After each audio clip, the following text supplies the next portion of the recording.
தமிழ்நாடு அரசு போக்குவரத்து கழகத்தின் சார்பாக 3274 பேரை நியமிக்கிறதுக்காக இன்டர்வியூ வைக்க போகிறோம், ஆள் எடுக்க போகிறோம்னு சொல்லி ஒரு அறிவிப்பு வெளியிட்டிருக்காங்க.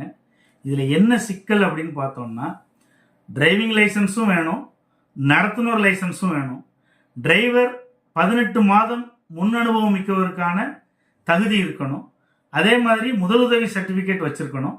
இதெல்லாம் போக டிரைவிங் லைசன்ஸ் இல்லாமல் கண்டக்டர் லைசன்ஸும் வச்சிருக்கணும்னு சொல்கிறாங்க.